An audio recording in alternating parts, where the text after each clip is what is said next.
नमस्कार, मैं हूं A.K. अरुण और आप देख रहे हैं मेरा वीडियो देश का स्वास्थ्य मेरे साथ। दोस्तों, पिछले 4-5 महीनों से हम लोग कोरोना संक्रमण के इर्द गिर्द बात कर रहे हैं।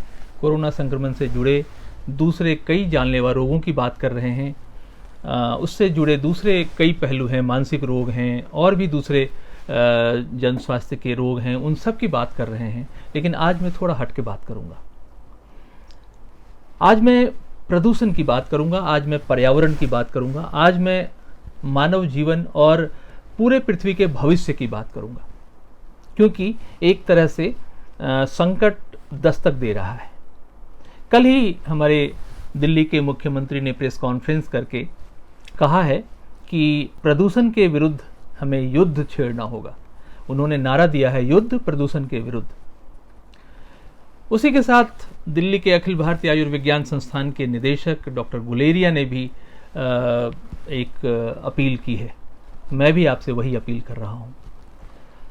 दरअसल बात यह है कि हाल फिलहाल में सितंबर महीने में लैंसेट में, खास करके 22 सितंबर के उसके अंक में एक लेख छपा है और वो लेख पूरी दुनिया को एक तरह से परेशान किए हुए है। उस लेख में ये कहा गया है कि यदि प्रदूषण के स्तर में 1.5 पीएम की गिरावट नहीं आई, जो प्रदूषण का लोड है उसमें 1.5 पीएम का अगर गिरावट नहीं आई, यानी कि अगर वो वृद्धि हो गई तो स्थिति भयावह होगी। और कोरोना संक्रमण से जोड़कर अगर आप इस प्रदूषण को देखेंगे तो स्थिति और भी खतरनाक होगी। दोस्तों, आप समझ सकते हैं कि कोरोना वायरस संक्रमण में सबसे ज़्यादा हमारा फेफड़ा प्रभावित होता है, हमारा लंग्स प्रभावित होता है, क्योंकि यह वायरस हमारे रेस्पिरेटरी सिस्टम को अटैक करता है। और रेस्पिरेटरी सिस्टम का मतलब क्या हुआ, यानी कि सांस की तकलीफ अगर बढ़ गई या आपके फेफड़े खराब हो गए तो आप हद से हद 4 या 5 मिनट ज़्यादा से ज़्यादा आप सर्वाइव कर सकते हैं। तो ये इतना खतरनाक मामला है कि यदि सांस की दिक्कतें बढ़ती चली गई, हमारे फेफड़े में या लंग्स में एक अस्थायी विकृति आ गई, जिसको कि हम COPD बोलते हैं या एक्यूट लंग डिजीज बोलते हैं, क्रॉनिक लंग डिजीज, बहुत सारे इसके वैरायटीज़ हैं। वो अगर हमारे फेफड़े को ख़राब कर दिया इस वायरस ने, तो फिर जान बचाना बहुत मुश्किल है। इसलिए आपने सुना होगा कि इस बीमारी में हर सरकार की ये चिंता है कि उसके राज्य में या उसके अस्पताल में वेंटिलेटर्स कितने हैं। इसलिए जब से बीमारी का संक्रमण, बीमारी का फैलाव देश में होना शुरू हुआ, यानी कि अब बीमारी फैलने लगी, तब सरकारों की ये सबसे बड़ी चिंता थी कि वेंटिलेटर से ज़्यादा हम कैसे इंतजाम कर सकते हैं। खैर, दिल्ली के मुख्यमंत्री को मैं धन्यवाद दूंगा, दिल्ली की जनता को मैं धन्यवाद दूंगा कि यहाँ पर जो सरकार है वो बाकी सरकारों की तुलना में काफ़ी सेंसिटिव है और उसने अस्पतालों में बेहतर इंतजाम किए, जिसकी वजह से स्थिति इतनी ख़राब नहीं हुई। लोगों को इलाज मिला, लोग परेशान नहीं हुए। ये अलग बात है कि जाने गई काफ़ी बड़े मात्रा में लोग कोरोना वायरस संक्रमण की चपेट में आए, लेकिन उनको इलाज मिला। कोई ये नहीं कह सकता था कि अस्पताल में बेड नहीं मिलने की वजह से किसी की मौत हो गई, इलाज नहीं मिलने की वजह से किसी की मौत हो गई। बीमारी की जटिलता और गंभीरता के मद्देनज़र जिसके शरीर में जितनी क्षमता थी उसने वैसे अपने आप को सर्वाइव किया। तो ये एक बहुत ज़रूरी बात थी जिसको लेकर मैं आपसे चर्चा करना चाह रहा था। दरअसल ये जो प्रदूषण का मामला है, अगर आप कल्पना करें कि वातावरण में अगर 2.5 पीएम अगर प्रदूषण बढ़ जाता है तो वैज्ञानिकों का यह अनुमान है कि कोरोना संक्रमण से मरने वाले लोगों की संख्या में 10% की वृद्धि हो जाएगी। और आप इसको अब मल्टीप्लाई करते चले जाएं। यदि ये 5 पीएम बढ़ता है तो जाहिर है 20 से 25% लोग मरने लगेंगे, यानी कि जो मृत्यु दर है वो बढ़ेगी। तो आप समझ सकते हैं कि कितना खतरनाक मामला है।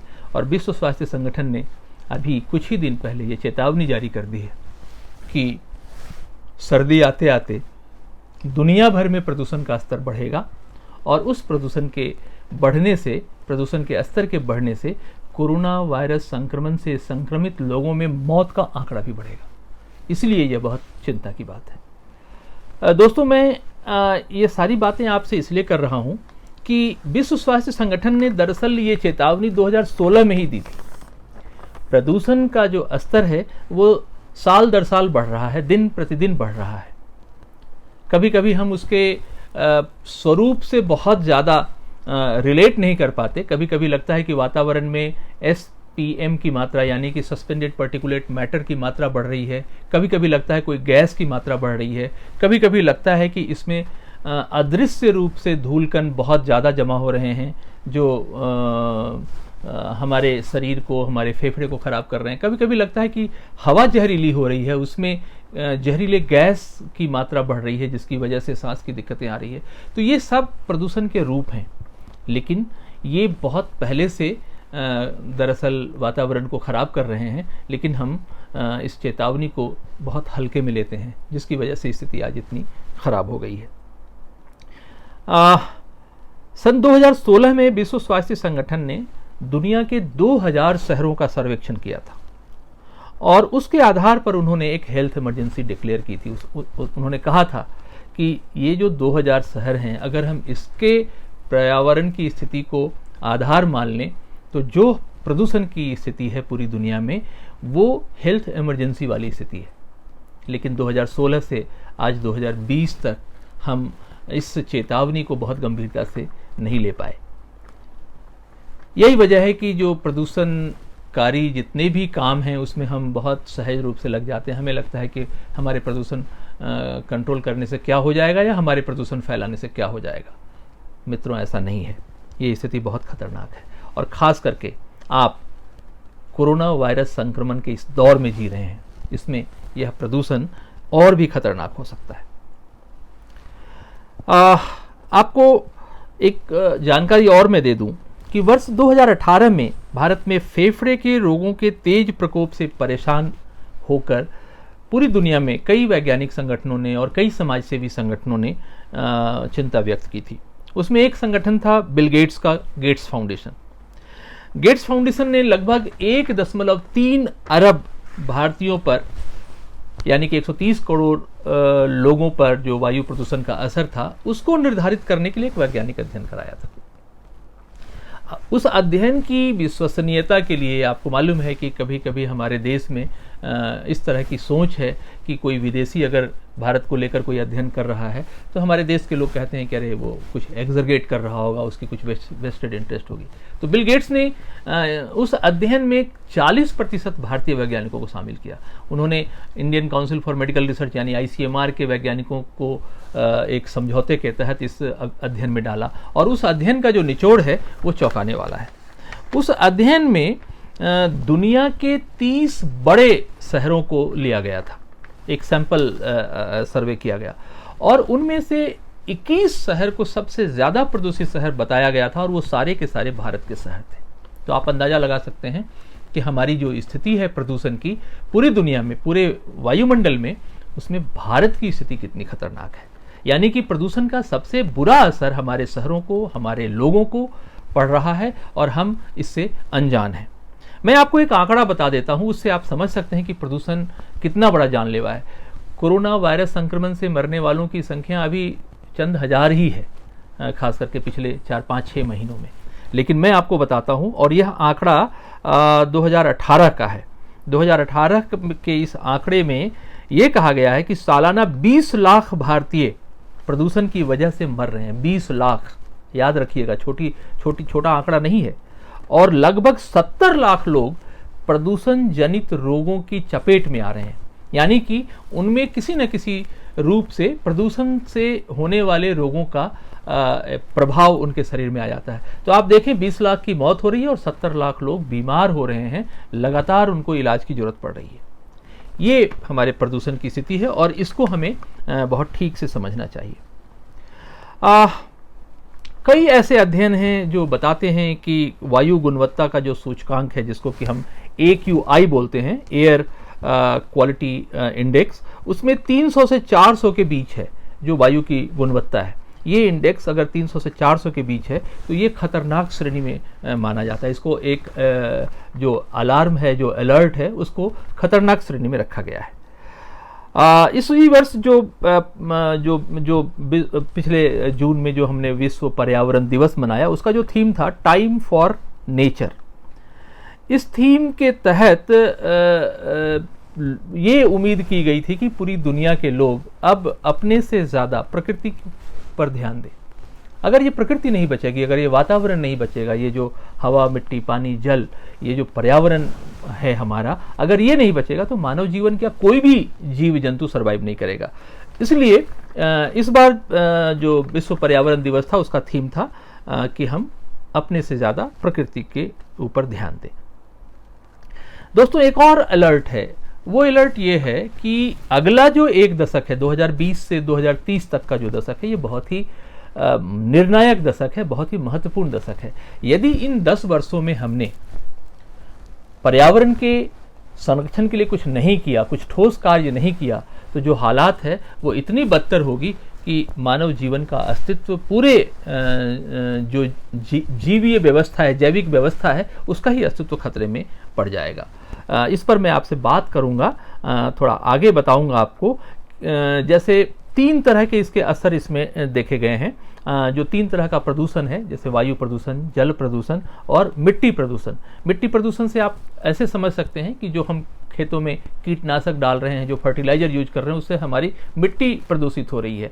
पानी का प्रदूषण आप समझ रहे हैं, पानी में इतने ज़्यादा कचड़े हमने, इतने ज़्यादा शहर की सीवर और नाले हमने बहा दिए, यहाँ तक कि हमारा समुद्र भी प्रदूषित हो गया है, उसमें जीव जंतु के जीवन का खतरा है। वायु प्रदूषण के बारे में तो हम बात कर ही रहे हैं और जिसको लेकर अभी हम अब तक आपसे बात कर चुके। तो ये जो परिस्थितियां हैं, उन परिस्थितियों को आप ध्यान में रखें तो आपको अंदाजा होगा कि इस प्रदूषण ने हमें इतना इस जो कहते हैं मौत के कगार पर लाकर खड़ा कर दिया है, और हम सतर्क होने का नाम भी नहीं ले रहे। हमें इस बात की चिंता भी नहीं है कि इस प्रदूषण को हम इतना गंभीर मान रहे हैं। हमें तो कहीं भी, पूरे देश क्या पूरी दुनिया में कहीं भी ऐसी पहल कोई दिखाई नहीं पड़ती कि लोग प्रदूषण को लेकर या पर्यावरण को लेकर चिंतित हैं। मैं आपको एक छोटी सी और थोड़ी सी डराने वाली जानकारी देता हूं, लेकिन ये बहुत ही व्यवहारिक जानकारी है। जानकारी ये है कि बुलेटिन ऑफ एटॉमिक साइंटिस्ट नाम का एक समूह है, संगठन है, ये 2018 में इन्होंने एक प्रेडिक्ट किया था। इन वैज्ञानिकों ने, इसमें करीब 15 से ज़्यादा नोबेल अवार्ड विनर्स हैं, और भी पर्यावरण के वैज्ञानिक हैं, समाज वैज्ञानिक हैं, इन सब लोगों ने मिलकर एक डूम्सडे क्लॉक की कल्पना की है। डूम्सडे क्लॉक को आप हिंदी में कयामत की घड़ी समझ सकते हैं। कयामत की घड़ी का मतलब कि जो घड़ी होती है, उस घड़ी में जो 12 का, रात के 12 बजे का जो कांटा है, सुई है, उसको माना गया है कि अगर सुई 12 बजे पर पहुंच जाए तो समझ लीजिए कि दुनिया खत्म हो जाएगी। और मैं आपको बताऊं, आप गूगल करके देख लीजिए, आपको उसकी जानकारी मिल जाएगी। 2018 में यह घड़ी 12 बजने से 2 मिनट पहले थी, यानी कि 11:58 पे वो सुई अटकी हुई थी। तो आप समझ सकते हैं कि सुई कयामत के कितने नज़दीक पहुंच चुकी थी। और पिछले 2-3 वर्षों में, मतलब 17, 18, 19 या 18, 19, 20, अभी हाल फिलहाल तक वो घड़ी लगभग 2 मिनट के इर्द गिर्द ही घूम रही है। यानी कि हम अभी खतरे के बहुत कगार पर पहुंच चुके हैं। और इस डूम्सडे क्लॉक को आप अगर अपने मौत का पैगाम या मौत का फरमान समझते हैं तो आपको अभी से अलर्ट हो जाना चाहिए। यदि हमने वातावरण में, जैसा कि मैं आपको पहले बताया कि अगर हम 1.5 पीएम अगर हम प्रदूषण को नहीं घटाते हैं, वातावरण में अगर हम प्रदूषण की मात्रा को इतना कम नहीं करते हैं, तो स्थिति अभी ही एक तरह से विनाशकारी है और उसमें बहुत मुश्किल है सर्वाइव करना। दोस्तों, 2018-19 में मैंने आपको बताया था कि 12 बजने में 2 मिनट पहले तक ये सुई आ गई थी, और उसकी वजह से लगभग पूरी दुनिया के वैज्ञानिकों में हलचल थी, और पूरी दुनिया में इस तरह से कोशिशें, सरकारों पर दबाव बनाया गया था कि वो कुछ ऐसी पहल करें जिससे कि पर्यावरण प्रदूषण को रोका जा सके। दोस्तों, ऐसा नहीं है कि नागरिक समुदाय से इस पर कोई पहल नहीं हो रही है। युवाओं का, छात्रों का, स्कूली छात्रों का एक संगठन है अमेरिका में, उन लोगों ने एक संगठन बनाया, उसका नाम रखा था Friday for future. Friday for future के ये बच्चे हर फ्राइडे को एक खुले आसमान के नीचे जमा होते हैं अलग अलग शहरों में। बहुत छोटी मात्रा में, कोई 10, कोई 20, कोई 50, कहीं 100, इस तरह की मात्रा में जमा होते हैं और वो जमा होकर प्रदूषण से पर्यावरण को बचाने का संदेश देते हैं। इसको फ्राइडे फॉर फ्यूचर नाम के ऑर्गेनाइजेशंस के रूप में देखा गया। अमेरिकी स्कूल के कुछ बच्चों ने इस अभियान को शुरू किया और उसके बाद धीरे धीरे काफ़ी सारे उसके बड़े सहयोगी, बड़े वैज्ञानिक इसमें जुड़ते चले गए। आपको मैं बताऊं कि इसी संगठन ने अमेरिकी कोर्ट में, एपेक्स कोर्ट में एक मुकदमा दायर किया हुआ है और उस मुकदमे में उन्होंने ये कहा है कि यह जो पीढ़ी है, जो अभी का जो दौर है, अभी के जो सरकारें हैं, अभी की जो संस्थाएं हैं, इन्होंने हमारे लिए, भविष्य के लिए वातावरण को बचाने में कोई पहल नहीं की है। यानी कि हम जब बड़े होंगे, हम जब अगले 10-20 वर्षों में अपनी ज़िंदगी जी रहे होंगे तो हमारे सामने एक प्रदूषित वातावरण, एक प्रदूषित दुनिया होगी।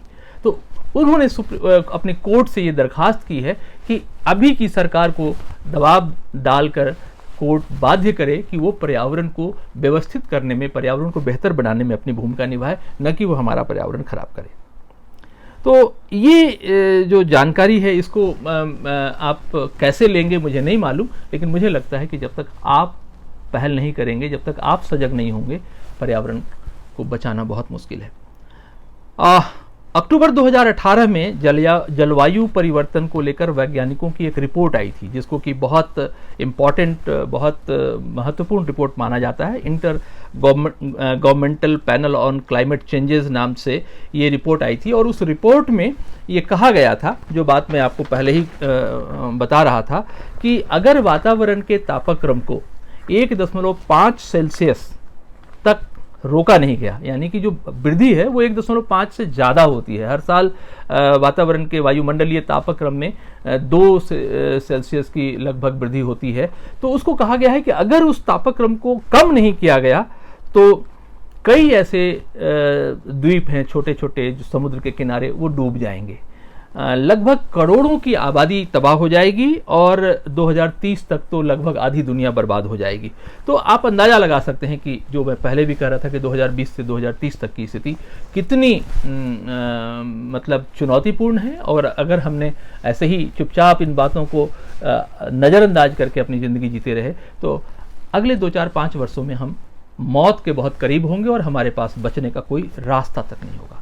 दोस्तों, एक छोटी सी बात और बताऊं, समय निकल रहा है, बातें बहुत होती हैं लेकिन हम आपसे बहुत विस्तार से बातें नहीं कर पाते, वो हमारी समय की सीमा है, मजबूरियां हैं। लेकिन आपसे मैं ज़रूर जो ज़रूरी बातें हैं वो कम्युनिकेट करना चाहूँगा। पेरिस कन्वेंशन नाम का एक समझौता जो पर्यावरण को बचाने के लिए बहुत अहम समझौता माना जाता है, उसमें दुनिया के सभी बड़े देश, अमीर देश भी थे, विकासशील देश भी थे और गरीब देश भी थे, सब लोगों ने मिलकर एक कन्वेंशन पे हस्ताक्षर किया था, एक समझौते पे उन्होंने सहमति जताई थी। और उस समझौते में ये कहा गया था कि वातावरण में प्रदूषण के स्तर को कम करने के लिए जितने भी मेजर्स हैं उसको हम अपनाएंगे। सभी देशों ने इस संकल्प को स्वीकार किया था। अमेरिका के ऊपर ज़्यादा इस बात की जिम्मेवारी थी क्योंकि अमेरिका सबसे ज़्यादा प्रदूषण कर रहा था।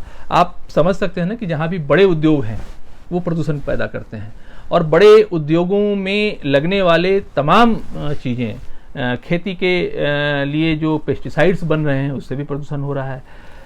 जब वो पेस्टिसाइड्स बन रहे हैं तब भी प्रदूषण हो रहा है और जब उस पेस्टिसाइड का इस्तेमाल कोई देश कर रहा है वहाँ भी प्रदूषण हो रहा है। तो इस तरह से बड़े देशों की जिम्मेवारी थी क्योंकि वो ज़्यादा आमदनी कर रहे थे, ज़्यादा कमा रहे थे अपने उद्योग धंधों से, तो ये कहा गया था कि वो कंपनसेट करेंगे। और दूसरा कि अपने प्रदूषण में कार्बन के उत्सर्जन को कम करेंगे, यानी कि जो प्रदूषण का जो वो प्रोड्यूस करते हैं, प्रदूषण को जो फैला रहे हैं उसकी मात्रा को कम करेंगे। तो जाहिर है उसको अपने इंडस्ट्रियल ग्रोथ को रोकना था। अमेरिका ने नहीं माना, उन्होंने इसका बहिष्कार किया और एक तरह से उल्लंघन किया। तो आप अंदाज़ा लगा सकते हैं कि जब अमेरिका ही पेरिस कन्वेंशन को नहीं मान रहा है और बाद में उसने ये भी धमकी दी कि हम इस कन्वेंशन से बाहर हो जाएंगे, यानी कि हमारे ऊपर ये जो बाध्यता है हम उस बाध्यता को समाप्त कर देंगे। तो इस तरह से प्रदूषण की स्थिति और बिगड़ती चली गई।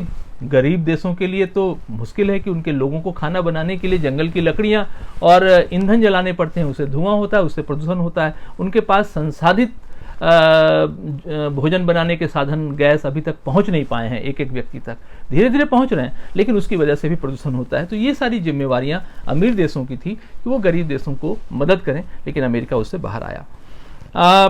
पिछले 20 सितंबर को दुनिया भर में क्लाइमेट स्ट्राइक नाम से एक अभियान छेड़ा गया था 20 से 27 सितंबर तक global climate week, global climate strike week मनाया गया था, सप्ताह मनाया गया था। और ये 2019 की मैं बात कर रहा हूँ। और उसमें ये संकल्प लिया गया था कि हम पर्यावरण को बचाएंगे, और इसमें लगभग 150 देशों के युवाओं ने भाग लिया था। और इन युवाओं ने एक तरह से जन आंदोलन छेड़ने की बात की थी, और लगभग ये आंदोलन 100-150 देशों से बाहर निकल के अब कई देशों में जा चुका है।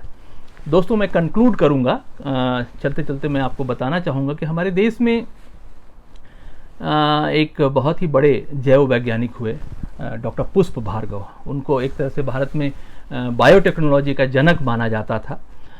उनको राष्ट्रीय ज्ञान आयोग के वो उपाध्यक्ष भी थे। उन्होंने एक चेतावनी दी थी 7 अगस्त 2014 में।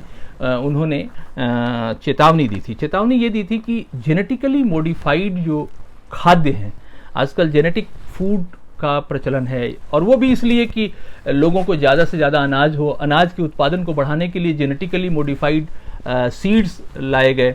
उसके जो खतरे हैं वो इतने खतरनाक हैं कि उसकी वजह से कई तरह की विकृतियां और कई तरह के आनुवांशिक रोग मनुष्यों में और दूसरे जीवों में हो रहे हैं। तो उन्होंने कहा था कि यदि इस जेनेटिकली मॉडिफाइड फूड को रेगुलेट नहीं किया गया, इसको कंट्रोल नहीं किया गया, तो स्थिति बहुत भयावह होगी। और वो स्थिति इतनी भयावह होगी कि वो सिर्फ पर्यावरण ही नहीं, पूरी मानव सभ्यता के लिए, पूरे जीव जंतुओं के जीवन के लिए एक बहुत बड़ा खतरा होगी। तो दोस्तों, मैंने आपको बताया कि वायु प्रदूषण से लेकर जल प्रदूषण और हमारे जैव विविधता को जो जेनेटिक मॉडिफाइड सीड से खतरा है, इन सभी खतरों को ध्यान में रखकर यदि हमने अपने पर्यावरण की रक्षा के लिए कोई ठोस कदम नहीं उठाए, तो स्थिति हमारे नियंत्रण से बाहर होगी, और तब शायद हम एक दूसरे को मरते हुए देखेंगे, और उस समय हमारे पास कोई साधन नहीं होगा, कोई चारा नहीं होगा कि हम किसी को बचा पाएँ। तो इसके पहले कि हम मौत का सामना करें, हम अपने पर्यावरण को बचाएं, अपनी हवा को शुद्ध करें, कोशिश करें कि अपने जीवन में प्रदूषण पैदा करने वाली तमाम उन चीज़ों की जानकारी लेकर उससे बचें, और एक सादा जीवन उच्च विचार के साथ अपना जीवन जिएं, खुद भी जिएं, औरों को भी जीने दें।